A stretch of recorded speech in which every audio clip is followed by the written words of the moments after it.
আমার প্রিয় ক্লাস 12 এর ছাত্রছাত্রীরা, তোমরা জানো যে ইতিমধ্যেই এবিটিএ টেস্ট পেপার প্রকাশিত হয়েছে এবং হয়তো তোমাদের এর মধ্যে বেশ কিছু পেজ করাও হয়ে গেছে।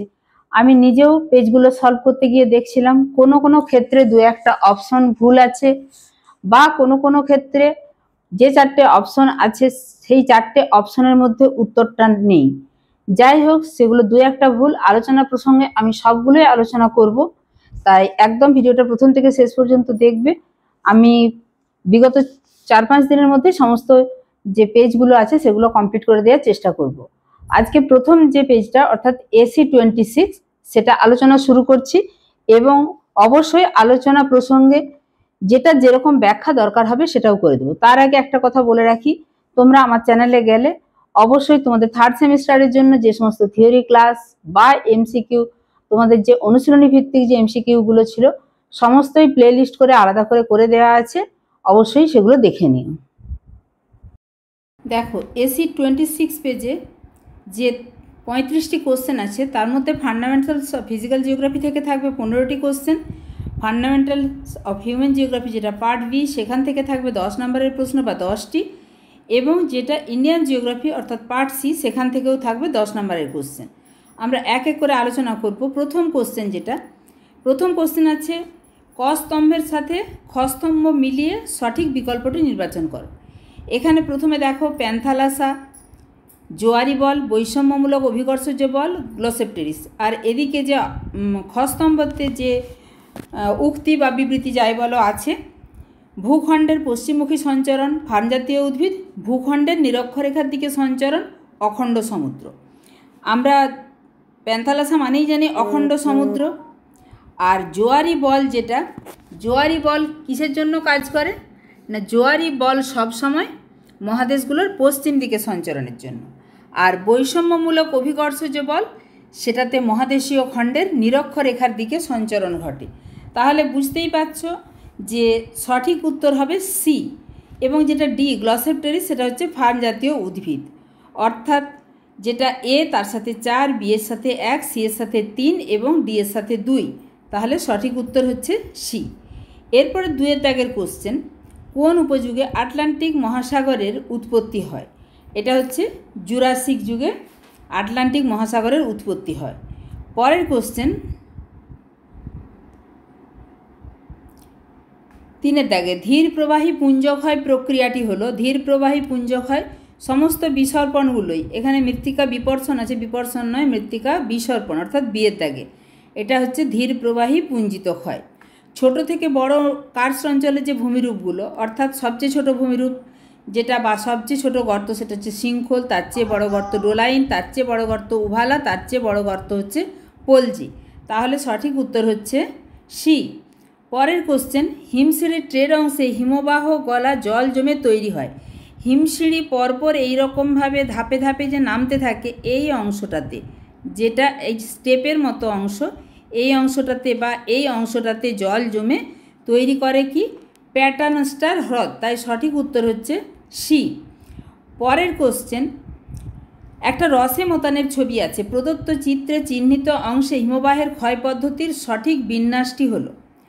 দেখো 1 দাগ যেটা হিমবাহ প্রবাহের দিক লেখা আছে, হিমবাহ প্রবাহের দিক সবসময় অবঘর্ষ প্রক্রিয়ার ফলে মসৃণ হবে, অর্থাৎ প্রতিবাত ঢাল মসৃণ হবে, এবং অনুবাত ঢাল যেটা প্রবাহের বিপরীত দিক যেটা এবড়ো খেবড়ো, এই অংশটাতে উৎপাটন প্রক্রিয়া কাজ করে। তাহলে 1 অংশে অবঘর্ষ, 2 অংশে উৎপাটন, এবং 3 এই যে অংশটা এখানে আঁচড় কাটার মতো দাগ, অর্থাৎ এরটা হবে সঠিক উত্তর। 6 দাগের এরটা হবে সঠিক উত্তর। অবঘর্ষ, উৎপাটন এবং আঁচড়, 3 যে জায়গাটা সেখানটা হচ্ছে আঁচড়। তোমরা একবার দরকার হলে মাধ্যমিকের বইটা দেখে নেবে। অবশ্যই হিমবাহ প্রবাহের দিকটা হচ্ছে অবঘর্ষ প্রক্রিয়ায় মসৃণ, বিপরীত দিকটা হচ্ছে উৎপাটন, তাতে এবড়ো খেবড়ো। আর 3 নম্বরের যে দাগটা জাস্ট কালো দাগের উপরে ছিল এটা হচ্ছে আঁচড়, তাহলে এর দাগেরটা সঠিক উত্তর। নিম্নলিখিত বিবৃতিগুলি বিবেচনা করে সঠিক বিকল্পটি নির্বাচন করো। প্রথম বিবৃতি, ক্যারিবিয়ান দ্বীপে শৃঙ্খলগুলিকে ব্ল্যাক হোল বলে। পরের যে আর বা রিজন সেটা হচ্ছে এই অঞ্চলে গভীর জলরাশি ও অ্যালগির উপস্থিতি উপগ্রহ চিত্রে ধরা পড়ে। দেখো প্রথম যে বিবৃতিটা আছে এটা কিন্তু সঠিক নয়, অর্থাৎ এ বা অ্যাজারশন যেটা সেটা সঠিক নয়। আবার আর যেটা কারণ সেটা বাক্যটা কিন্তু সঠিক। এই অঞ্চলে মানে ক্যারিবিয়ান দ্বীপে নয়, ক্যারিবিয়ান সাগর ওই অঞ্চলে গভীর জলরাশি এবং অ্যালগির উপস্থিতি উপগ্রহ চিত্রে ধরা পড়ে। তাহলে কি হলো না, এই যে আর সেটা হচ্ছে সঠিক। তাহলে সঠিক উত্তরটা হবে এ ভুল আর সঠিক, অর্থাৎ ডি এরটা হচ্ছে সঠিক উত্তর। এরপরে চলে যাব 8-এর দাগে। সীমান্ত কুয়াশা ঊর্ধ্বগামী হয়ে সৃষ্টি করে কোন মেঘ? স্ট্র্যাটাস মেঘ। তারপরে সত্য মিথ্যা নির্বাচন। বৃষ্টির ছায় অঞ্চলে অ্যাডিয়াবেটিং হিটিং ঘটে, অর্থাৎ বৃষ্টির ছায় অঞ্চল মানে পাহাড়ের যে প্রতিবাদ্য ঢাল সেখানে বৃষ্টি ঘটলো উল্টো দিকের অংশে, সেখানে বায়ু অধোগামী হয় এবং যেহেতু বায়ু অধোগামী হচ্ছে নিচের দিকে ক্রমশ উত্তাপ বৃদ্ধি পাচ্ছে, তাহলে অ্যাডিয়াবেটিং হিটিং ঘটে, এটা হচ্ছে সত্যি, অর্থাৎ একেরটা সত্য। পর্বতের অনুবাত ঢাল, প্রতিবাদে বৃষ্টিপাত হলো আর অনুবাত ঢাল কিন্তু বৃষ্টির ছায় অঞ্চল। তাহলে 2-এর দাগের যে বাক্যটি পর্বতের অনুবাত ঢালে বৃষ্টির ছায় অঞ্চল গড়ে ওঠে, তাহলে এই বাক্যটিও সঠিক। 3-এ বৃষ্টির ছায় অঞ্চলে স্ট্র্যাটাস মেঘের উৎপত্তি হয়, বৃষ্টির ছায় অঞ্চলে স্ট্র্যাটাস মেঘ দেখা যায়, এটাও সঠিক। পশ্চিমঘাট পর্বতের পশ্চিম ঢাল হলো বৃষ্টির ছায় অঞ্চল, না, পশ্চিমঘাট পর্বতের পূর্ব ঢাল বৃষ্টির ছায় অঞ্চল, কিন্তু পশ্চিমঘাট পর্বতের পশ্চিম ঢালে প্রচুর বৃষ্টিপাত হয়।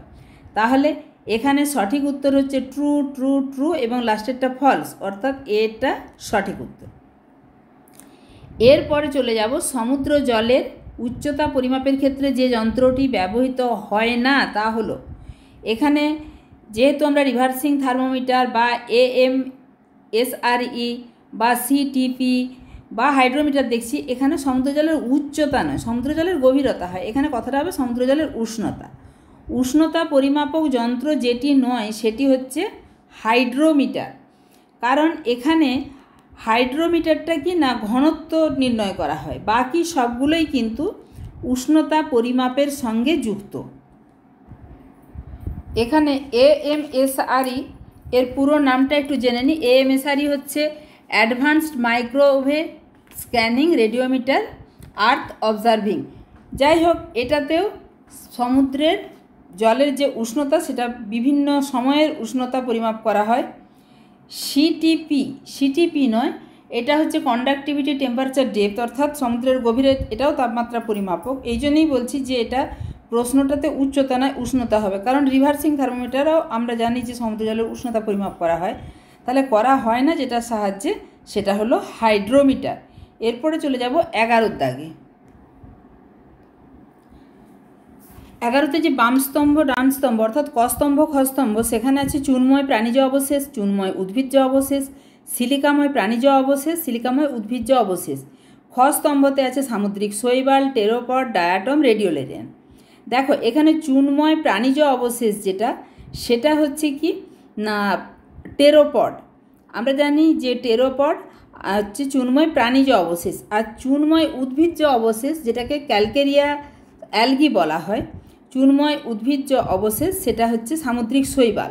তার মানে সামুদ্রিক উদ্ভিদের দেহ থেকেও সামান্য কিন্তু চুন জাতীয় পদার্থের সঞ্চয় ঘটে, সেটাকে কি বলে বললাম? Calcareous algae. এছাড়া সিলিকাময় প্রাণীজ অবশেষ আর সিলিকাময় উদ্ভিজ্জ অবশেষ, সেটা হচ্ছে কি না আমরা এখানে যে এর দাগেরটা দেখছি, অর্থাৎ এর সাথে 2, বি এর সাথে 1 এবং সি এর সাথে 4, সিলিকাময় প্রাণীজ অবশেষটা হচ্ছে রেডিওল্যারিয়ান এবং সিলিকাময় উদ্ভিজ্জ অবশেষ সেটা হচ্ছে ডায়াটম। রেডিওল্যারিয়ান এবং ডায়াটম এই দুটোই কিন্তু সিলিকাময়, আর টেরোপড আর গ্লোবিজারিনা দুটোই কিন্তু চুনময়। তবে টেরোপড আর গ্লোবিজারিনা দুটোই কিন্তু চুনময় কিন্তু প্রাণীজ। এখানে চুনময় কিন্তু উদ্ভিজ্জ যেটা ক্যালকেরিয়াস অ্যালগি বলছি সেটা হচ্ছে সামুদ্রিক শৈবাল। তাহলে এখানে সঠিক উত্তর হলো এ। চ্যালেঞ্জার উচ্চভূমি অবস্থিত। চ্যালেঞ্জার উচ্চভূমি ভারতের প্রথম ইকোসিটি কোনটি? ইকোসিটি বিভিন্ন দিক থেকে ইকোসিটি হিসাবে ব্যাখ্যা করা হয়। রাজারহাটেও রয়েছে এবং মানালি হিমাচল প্রদেশের, সেখানেও এই সবুজায়ন বা অরণ্যানীর জন্য তাকেও ইকোসিটি বলা হয়। তবে প্রথম ইকো সিটি বলতে এখানে উত্তর হবে কর্ণাটকের কুদ্রেমুখ। প্রদত্ত খাদ্যজাল চিত্রটিতে খাদ্য শৃঙ্খল রয়েছে কটি? 3টি না 4টি না 5টি না 6টি? এখানে দেখো উদ্ভিদ, সেখান থেকে যাচ্ছে গঙ্গা ফড়িং, সেখান থেকে ব্যাঙ, সেখান থেকে গিরগিটি, সেখান থেকে সাপ, এবং এই যে গিরগিটি থেকে সাপ, সাপের পরে যাচ্ছে বাজ পাখি। এখানে প্রথমে যেটা ছিল অর্থাৎ উদ্ভিদ থেকে ইঁদুর, ইঁদুর থেকে বাজ পাখিও হতে পারে, কিন্তু আমি যদি উদ্ভিদ, গঙ্গা ফড়িং, ব্যাঙ, গিরগিটি, সাপ এবং তারপরে বাজ পাখি যাই তাহলে 6টা কিন্তু পরপর পেলাম। দেখো 6টা বিন্দু বসিয়েছি, তাই সঠিক উত্তর হচ্ছে ডি, 6টা। এরপরে নিচের অনুচ্ছেদটি পাঠ করে 15 নম্বর প্রশ্নের উত্তর দাও। পাশাপাশি অবস্থিত দুটি বাস্তুতন্ত্রের মধ্যবর্তী অঞ্চল কোনো নির্দিষ্ট সীমারেখা দ্বারা পৃথক নয়, তাই দুটি বাস্তুতন্ত্রের মাঝে একটি পরিবর্তনশীল অঞ্চল বিরাজ করে। এই পরিবর্তনশীল অঞ্চলটিকে কিন্তু ইকোটোন বলে। এই অংশে একটি বাস্তুতন্ত্র যেমন ধীরে ধীরে শেষ হয়, সেই রকম অপর একটি বাস্তুতন্ত্র ধীরে ধীরে শুরু হয়। সুতরাং উভয় বাস্তুতন্ত্রের জীব প্রজাতির সমাবেশ, অর্থাৎ জীব প্রজাতির সমাবেশ কিন্তু ওই দুটোর যে পরিবর্তনশীল অঞ্চল বা মাঝের অঞ্চল সেখানে ঘটে। তাহলে সর্বাধিক জীববৈচিত্র্য কোন অঞ্চলে দেখা যায়? এই যে প্রথমেই বললাম যে এই অঞ্চলটাকে ইকোটোন বলে, এই ইকোটোন অঞ্চলেই সবচেয়ে বেশি জীববৈচিত্র্য দেখা যায়। এরপরে কিন্তু শুরু হচ্ছে যেটা মানবীয় ভূগোল বা ফান্ডামেন্টালস অফ হিউম্যান জিওগ্রাফি, অর্থাৎ পার্ট বি। এখানে থাকবে 10টা প্রশ্ন, প্রথমে 15টা প্রশ্ন কিন্তু হয়ে গেল। এখানে সবচেয়ে কম লিঙ্গানুপাতযুক্ত দেশ সেটা হচ্ছে কাতার, অর্থাৎ বি সঠিক উত্তর। নিচের কোনটি পরিব্রাজনের পুল ফ্যাক্টর হিসেবে চিহ্নিত হয় না? 17টায় সঠিক উত্তর হচ্ছে সি, মহামারী পুল ফ্যাক্টর হিসেবে চিহ্নিত হয় না। জনবিস্ফোরণের ইঙ্গিত বহন করে আদর্শ শঙ্কু আকৃতির পিরামিড। তারপরে হচ্ছে 19-এর দাগে নিম্নলিখিত বিবৃতিগুলি বিবেচনা করে সঠিক বিকল্পটি নির্বাচন করো। বিবৃতিতে দেওয়া আছে দক্ষিণ পূর্ব এশিয়া খুবই জনবহুল, একদমই ঠিক 19-এর দাগে। আর যেটা হচ্ছে এটা অ্যাজারশন হলো, রিজন বলছে সাইবেরিয়ার সমভূমি এশিয়া মহাদেশে অবস্থিত, যা পৃথিবীর বৃহত্তম সমভূমি। এটা ঠিক, কিন্তু এর সঠিক ব্যাখ্যা তো নয়।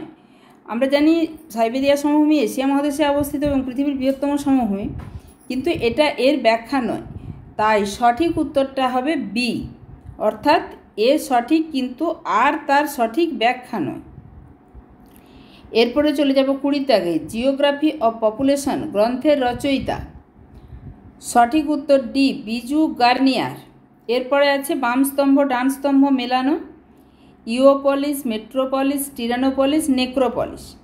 এখানে তোমাদেরকে জানতে হবে ইওপলিস কাকে বলে। ইওপলিস হচ্ছে শহর বিকাশের আদি পর্ব।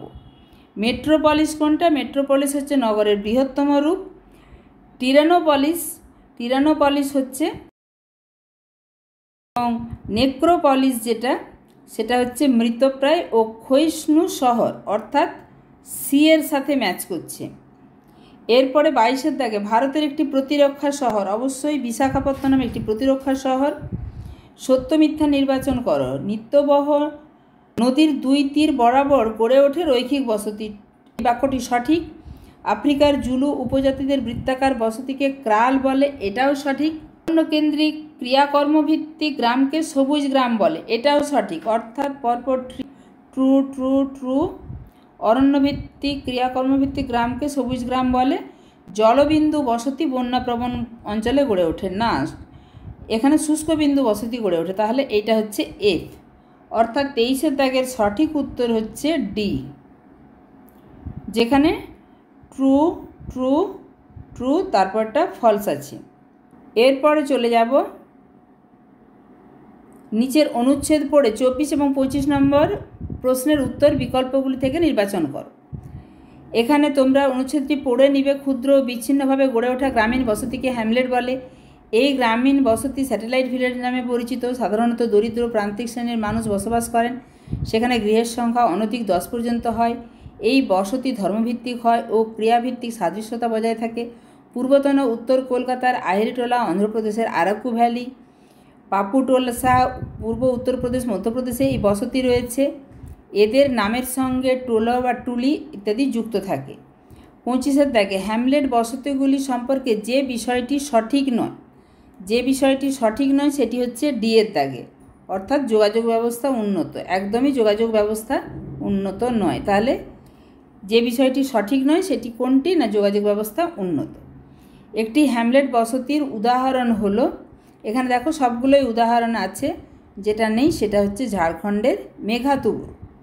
এরপরে চলে যাব 26। এই 26 থেকে 35 পর্যন্ত কোশ্চেনগুলো কিন্তু ভারতের পোর্শন, অর্থাৎ জিওগ্রাফি অফ ইন্ডিয়া। বর্তমানে ভারতে সর্বনিম্ন জনসংখ্যার বৃদ্ধি ঘটেছে, সর্বনিম্ন জনসংখ্যার বৃদ্ধি ঘটেছে নাগাল্যান্ডে। এরপরে যেটা হচ্ছে কস্তম্ভ খস্তম্ভ মেলানো, এখানে প্রকল্পগুলো তোমাদেরকে একটু জেনে নিতে হবে। রিভার লিফট প্রজেক্ট যেটা, সেটা হচ্ছে হিমালয়ান গার্ল্যান্ড ক্যানেল। এবং অটল ভূজল যোজনা যেটা, সেটা হচ্ছে ভৌমজল ব্যবস্থাপনা, অর্থাৎ 2। এরপরে যেটা আছে সি কে এল রাও প্রজেক্ট, সেটা হচ্ছে জওহরলাল নেহেরু প্রজেক্ট, অর্থাৎ 3। এরপরে এম এন দস্তুর, সেটা হচ্ছে 1, অর্থাৎ গঙ্গা কাবেরী লিঙ্ক, অর্থাৎ সঠিক উত্তর হচ্ছে এ।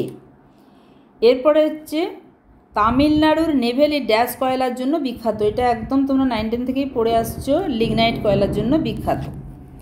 পরের কোশ্চেন 29।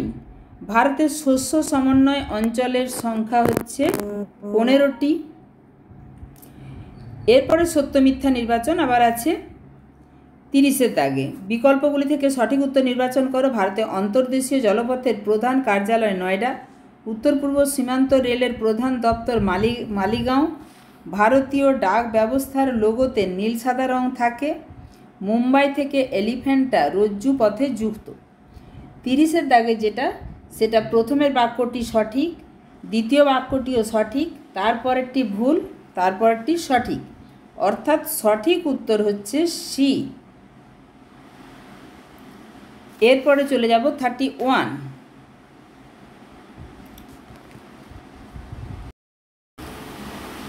31-এ দেখো, এখানে ভারতের একটা মানচিত্র আছে এবং একটা অঞ্চল এখানে চিহ্নিত করা আছে। এইটা ক্ষেত্রী তাম্রখনি, এখানে যে অপশানগুলো আছে এ বি সি ডি, তার মধ্যে এই অংশটা কি না, এই অংশটা হচ্ছে বাইলাডিলার লৌহখনি, অর্থাৎ বিয়েরটা সঠিক। নিচের বিবৃতিগুলির সঠিক বিকল্পটি নির্বাচন কর। ভারতের বাণিজ্য নগরী হলো মুম্বাই, একদমই ঠিক। মুম্বাই বন্দর আমদানি ও রপ্তানিতে প্রথম, না এটা ভুল। তাই সঠিক উত্তর হবে সি, এ ঠিক তবে আর ভুল।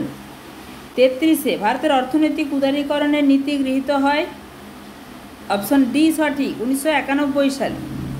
এরপরে আরেকটি অনুচ্ছেদ আছে, ভারত সরকারের একটি বিশেষ উদ্যোগ হলো মেক ইন ইন্ডিয়া। 2014 সালের 25শে সেপ্টেম্বর এই প্রকল্প চালু হয়। বিদেশি এমএনসিগুলি এই প্রকল্পের দ্বারা ভারতের পণ্য উৎপাদনে উৎসাহী হয়েছে। ভারতের মন্ত্রী পরিষদ প্রতিরক্ষা ক্ষেত্রে 49% উন্নয়নে 100% বিদেশি বিনিয়োগের ছাড়পত্র প্রদান করেছেন। এখানে এই অনুচ্ছেদটি থেকেই প্রশ্ন দুটি আছে, অর্থাৎ 34 এবং 35। মেক ইন ইন্ডিয়াতে কোন ধরনের সংস্থার উপর নির্ভরতা বেড়েছে? দেশীয় সংস্থার উপর নির্ভরতা বেড়েছে। সরাসরি বিদেশি বিনিয়োগের মাত্রা চূড়ান্ত মাত্রায় হওয়ার অনুমোদন রয়েছে। এটা কোথায় না, এখানে যে অপশানগুলো আছে তার মধ্যে সঠিক উত্তর হচ্ছে সি, অর্থাৎ স্বাস্থ্য ও চিকিৎসা ক্ষেত্রে। তাহলে এখানে 35টি কোশ্চেন তোমাদের কমপ্লিট হলো। তাহলে এবিটি টেস্ট পেপার থেকে এসি 26 পেজটা তোমাদের কমপ্লিট হলো। আমি পরবর্তী পেজগুলি তাড়াতাড়ি তোমাদের মধ্যে দিয়ে দেবো। এছাড়া তোমাদের এগুলো যে চ্যাপ্টারগুলো আছে তার কনসেপ্ট ক্লিয়ারের জন্য যে ক্লাসগুলো, সেগুলো দেখার জন্য কিন্তু অবশ্যই আমার চ্যানেলটা ঘুরে আসবে। সবাই মন দিয়ে পড়াশোনা করবে, সুস্থ থাকবে, ভালো থাকবে।